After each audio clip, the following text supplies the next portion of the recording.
ఎందుకంటే జన్మదినం కంటే మానదినమే శ్రేష్టము, కార్య ఆరంభం కంటే కార్య అంతమే శ్రేష్టము.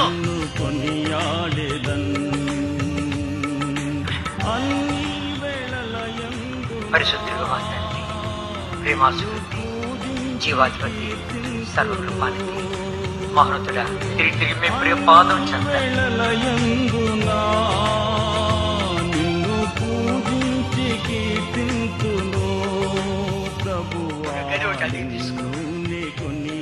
బైబిల్ పట్టణం ఆరంభించు. ఇవన్నీ అక్కడ మహానుభావుడు దొరికిన ప్రత్యక్షత. అర్థమైందా? ఒకటికి వచ్చింది కాదు, ఇది క్రయము చెల్లించబడి వచ్చింది, క్రయం చెల్లించబడి వచ్చింది. శ్రమలన్నీయు యేసుకై సంతోషముతో. సర్వశక్తిగా దేవుడు మనం వదిలిపెట్టాడు, కాపాడుతాడు. ఆయన వాక్యానికి విజయం చూపిస్తాం అని చెప్పి విజయం చూపించి బాప్తిసం తీసుకున్నారు. మరుసటి రోజు ఇల్లు ఖాళీ చేయి, మీ ఉద్యోగం పోండి. చెట్టు కింద మేము బతికాము. ప్రతి దినము అద్భుతమే, ప్రతి దినము అద్భుతమే. ఆయన ఎట్లా కాపాడాడు, ఎట్లా నడిపించాడు, ఎట్లా పోషించాడు. మమ్మల్ని విడిచిపెట్టలేదు. మా పిల్లల సంఘంలో పెద్దలయ్యారు, కొంతమంది సేవకులయ్యారు. మమ్మల్ని వదిలిపెట్టలేదు అని చెప్పి కంట తడి పెట్టుకున్నది చెప్పా నేను విన్నాను. క్రయముతో వచ్చింది, ఇది ఒకటి వచ్చింది కాదు. అర్థమైందా? క్రయము చెల్లించి ఇప్పుడు బాప్తిసం అంటే ఇట్లా తేలికైపోయింది, కనుక రొట్టె వచ్చడం అంటే తేలికైపోయింది. క్రయంతో వచ్చింది. ఇప్పుడు ఇక్కడ కాబట్టి మా ఇంట్లో పెట్టుకుంటాం బాబయ్య అని చెప్పి ఎంతమంది ఇంట్లో పెట్టుకుంటూ ఉండలే. ఏమైనా క్రయం చెల్లించావా అని గిట్టక పరక పారిపోతున్నావే, రెండుగా మూడుగా అయిపోతున్నావే. పెట్టిన సంగతి ఇది ఆరంభం. కాస్త విను. క్రయము చెల్లించబడి వచ్చింది.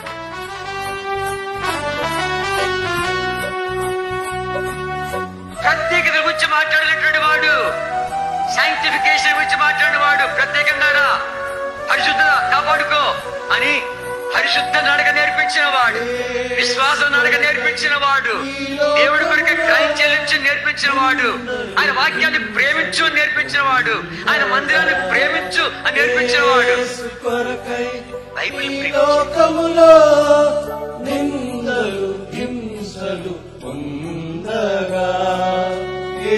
దైవజనుల దెబ్బలు తిన్నాం మేము.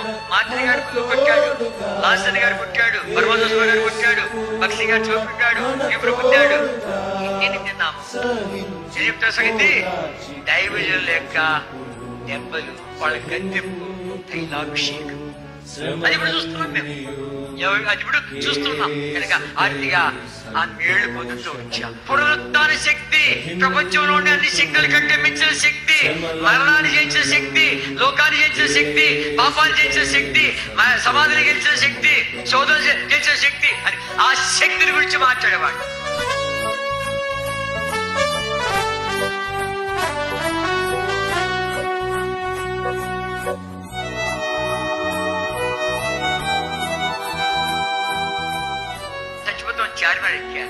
నిమికేస్తామని ఎడుతుంటే రెండు ప్రశ్నలు వచ్చాయి. ఎవరి గురించి జీవించాలి, దేని గురించి జీవించాలని ప్రశ్నలు వచ్చాయి. భర్తని జీవితం పెడతానే, ఎవరి గురించి జీవించాలి తెలియపోయి, దేని గురించి జీవించాలి తెలియపోయా. కదా చచ్చిపోయిన కాలు ఎత్తాను. అప్పుడే చావు రాకపోతే తలపొచ్చింది. మొట్టమొదటి పడిగేటప్పుడు బయలున్నాను. కింద ట్రాఫిక్ ఉంది, బస్సులు కారు వాహనాలు ఉన్నాయి. నీకు చావు రాకుండా బస్సు మీద పడతావు, కారు మీద పడతావు, కాలిపోతూ చేయబోతూ నడుగుతూ గ్రౌండ్ అయిపోతావేమో, పడగలేమో జరగసిచ్చుకోవాలని చెప్పి దిగొచ్చాడు. కరెంట్ నిలబడుతున్నావు, రైలు పట్టాలు బాగుంటున్నావు అనుకుంటూ ఉంటాడుగా. అద్భుతకరంగా రోడ్డు పక్కన వాక్యం దేవుడు దర్శించాడు. ఆ వాక్యం కింద అడ్రస్ పట్టుకుని అడిగితే వాళ్ళు ఎప్పుడు పంపించారు నన్ను.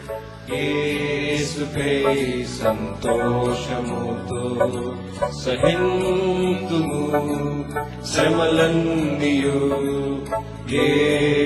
నా పాప పడాడు కూడా బలైపోయాడు. నువ్వు నా మీద చాలు. ఒక మాట తాకి ప్రభువైన యేసుక్రీస్తు వారిని విశ్వాసం ఉంచావంటే నీ హృదయ భారం తొలిపోతుంది. బరువైపోయిన హృదయం తొలిపోతుందంటే ఏం చేయలేయా? ప్రార్థన చేస్తావా? నాకు రాదయ్యా. నేను ఎప్పుడు చెప్పావా? సరే, ఇద్దరు మోకాళ్ళకి వచ్చాం. అక్కడ ఏసే బొమ్మలే, మరియమ్మ బొమ్మలే, సులువులే, పటములే, విగ్రహములే ఏమీ లేదు. ఇద్దరు చిన్న ప్రార్థన. ఏసయ్యా, పాత్రయ్యా, దొంగనయ్యా, అబద్ధికుడయ్యా, చెడిపోయినానయ్యా, నాలో మంచిలేదు తండ్రి. ఇవాళ మరణిస్తే నరకానికే పాత్రలేసా. నా పాపాల కొరకే శిలువ బలైపోయినట్టునే నమ్ముచున్నానయ్యా, ఒప్పుకుంటున్నానయ్యా. క్షమించు నాయన, క్షమించావయ్యా, నీకే ఉన్నాను. ప్రభు పాపిష్టానికి అడుగునికై నీ పరిశుద్ధ రక్తాన్ని కార్చే ఉంటేనే, ఆ రక్తంతో కడుగుతూ ఉంటేనే కడుగు నాయన, కడిగి వేసావయ్యా, నీకే వందనాలు ప్రభా. మీరు చనిపోయి అలాగే వెళ్ళిపోతాడు, 3వ నాడు మృత్యుంజయ తిరిగి లేచావంట, మీ సమాధి ఖాళీ ఉందంట, నా లోపలికి వస్తా ఉంటేనే రానైనా వచ్చినావయ్యా, నీకే వందనాలు. నా ఆత్మ, నా ప్రాణము, నా దేహం నీ చేతులు పెడుతున్నా, నేడు దినం నుండి ఈ దుష్టలోకంలో నన్ను నడిపించమని యేసు క్రీస్తు ప్రభువు నామమున పేరిట ప్రార్థిస్తున్నాను తండ్రి, ఆమేన్.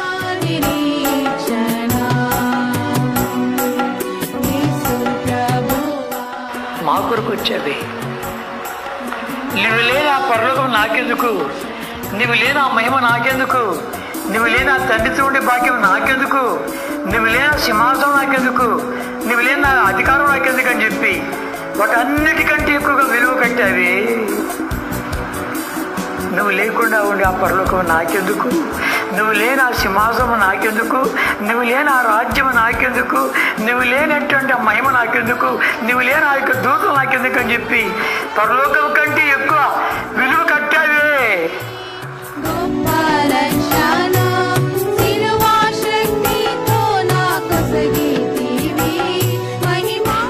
ప్రేమ, నీ కల్వరి బలియాగానికి ఎంత విలువ కడుతూ ఉంటున్నాను ప్రభువా. నా కర్లు, నా సంగతులు ఇవి ఉన్నాయి, కానీ ప్రభా నువ్వు నన్ను ప్రేమించిన ప్రేమ, నిస్వార్థమైన ప్రేమ, కల్వరి ప్రేమ, అగాపే ప్రేమ, నిష్కారణమైన ప్రేమ ప్రభా. ఈ ప్రేమకి ఏమి ఇవ్వలేనయ్యా, ఏమి ఇవ్వలేను, కేవలం నన్ను నేను అర్పించుకోండి తప్ప ఇంకా ఏమి ఇవ్వలేనయ్యా, ఏమి ఇవ్వలేను. ఏమిచ్చినా సరిపోదు. ఆకాశములు పట్టజాలి దేవుడు నీవెక్కడా, మట్టి మానవులము, తృణప్రాయాలు మేమెక్కడా. ఆకాశం నా సింహాసనం అంటున్నావు, భూమి నా పాదపీఠం అంటున్నావు, సమీపింపడానికి తేజస్సులో అంటున్నావు ప్రభా. నీవెక్కడ, నేనెక్కడ ప్రభా. నన్ను ఎంతగా ప్రేమించడికై, ప్రాణం పెట్టేంతగా ప్రేమించడికై నన్ను ఏమి చూసావయ్యా, నన్ను ఏమి చూసావయ్యా ప్రభా. నీ ప్రేమకు అపాత్రుడయ్యా, ఇంతటి ప్రేమకు నేను అపాత్రుడను. నిస్వార్థమైన ప్రేమ, అగాపే ప్రేమ.